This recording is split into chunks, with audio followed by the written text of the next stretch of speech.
Good morning. Ngasi card message ngase ko. Ngasi card message se koi ki pok numit ki ko makha tara ko dum kaino tawro ko hadi daily card message ta namajing do ka bala ko na mai tawro yenga se namajing popa ni do ka popo pe le popo mi ko mai tawro rashi khang de en har ko jeta yaw ko do silere ko I cards me habse sa number rakta gi dum amam sa tu ose ko sino namajing o jene ko ha ba se ko do ka bala ire leiba popo leire insa kaisha leire sakon sen leire irai leire thang je leire ko sida ado khwai ahan ba ko khwai ahan ba se khoi gi kaino gi ko sida lai se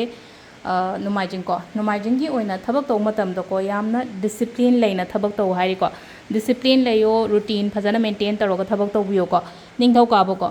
ka ba gi lai se kaino khatang tap pe ngasi se ko hari tapna loina mang hai tara ko doin tor la kani khatang hari stuck to bu yai pot myam se ko delay oi be ko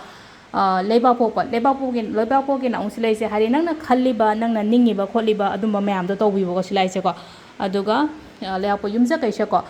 kaisa gi kai kai no anoba thaba inghang gumba kai gumba maina start tawba yai ko yumja kaisa gi na hara ga di hari thabak chatke tawge kai na hara ga di chatpi be yumja kaisa ko sagon sen sigi na mulai no ko hadi achievement gumba kai gumba dum khara lai ko silai se hadi clarity achievement lotion daba thaba inghang gumba kai gumba lotion ko chanba amai taro ko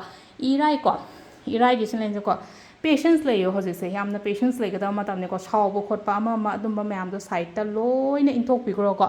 sisena irai gi ko thangje gi se yamna energetic oina thabak